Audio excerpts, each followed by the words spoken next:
예, 광주 서구갑 국회의원 조인철입니다. 지난번 제가 청문회 때 했던 게 좀 미진한 게 있고 해서 몇 말씀 드리겠습니다. 당시에 제가 마치 XX 한 것처럼 말을 한 것처럼 언론에 이야기가 되고 있어서 전혀 그런 일이 없었다라는 말씀을 드리고요. 두 번째, 이거는 제도 운영과에 좀 관련이 있는데 제가 그날 그 대표한테 목소리를 올리고 했던 이유는 몇 가지 많이 있습니다만은 그 중에 하나를 뽑자면 통역입니다. 당시에 제가 듣기로 이자율이 가장 높다. 당신들이 지금 매출자 판매자한테 대출해주는 이자율이 18.9%로 거의 법정 최고 이자율에 육박해서 엄청 높다라고 했더니 그 대표가 이야기한 거는 the lowest rate라고 했습니다. 제가 분명히 저는 그렇게 들은 것 같았는데 통역사는 통역을 할 때 상대적으로 낮다라고 통역을 했습니다. 통역을 통해서 완화시킨 거죠.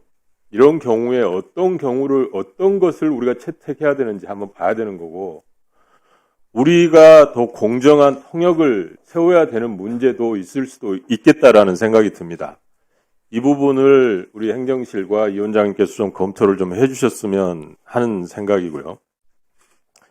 다행히 우리 청문회도 하고 그 뒤로 저도 이제 정부 측에 이야기를 했습니다만은 TF를 구성해서 종합적으로 검토를 해달라라는 때 과기부 부총리가 즉각 그 다음날 TF를 구성해서 지금 대책을 세우고 마련하고 있어서 다행이다라는 생각이 듭니다.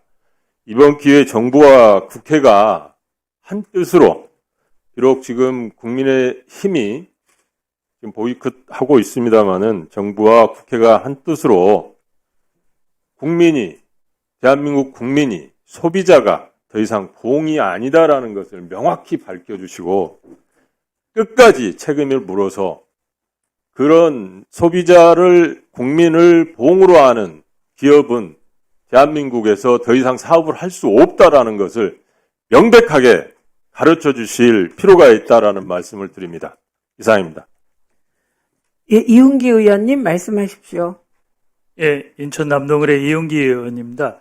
여러 의원분들이 말씀을 하셨고, 지난 과방위 청문회 때도 말씀을 드렸지만, 쿠팡은 매출액이 50조고, 그중 90%가 대한민국에서 이루어지고 있습니다. 대한민국의 시장 지배적 플랫폼 사업자인데, 그리고 지분의 의결권의 74%를 가지고 있는 김범석 의장이 청문회에도 출석하지도 않고 이렇게 큰 대형 사고가 났는데 사과 한마디 안 하고 있습니다. 저는 김범석 의장은 미국 국적이면 미국 가서 사업하시기 바랍니다. 국내에서 철수하고.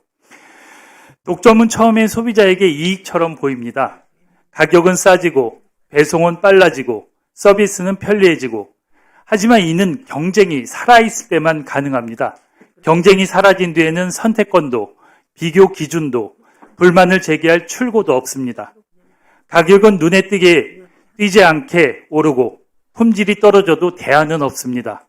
미국의 아마존이 그랬고 지금 한국의 쿠팡이 그렇습니다.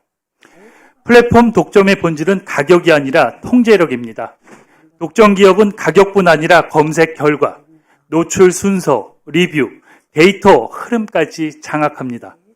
소비자는 선택한다고 느끼지만 실제로는 알고리즘이 설계한 선택지 안에서 움직입니다. 이런 구조에서 기업의 책임감과 긴장감이 유지되기는 어렵습니다. 이번 기회에 쿠팡같이 부도덕하고 국내에 기여하지 않는 기업은 반드시 퇴출시켜야 합니다.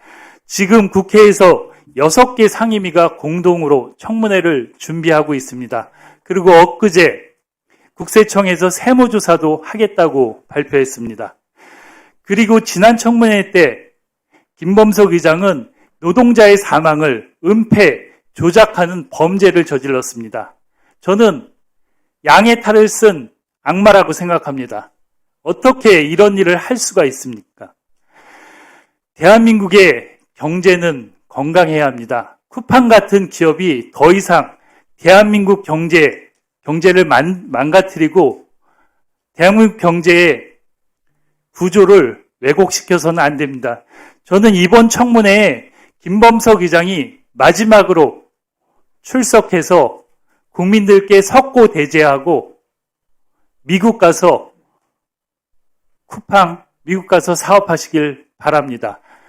우리 국민들도 쿠팡이 이런 기업이라면 더 이상 쿠팡에 의존하지 않고 대한민국 기업들을 성장시켜서 우리가 원하는 배송, 온라인 쇼핑을 할 수 있을 것입니다. 이상입니다. 예, 수고하셨습니다. 더 이상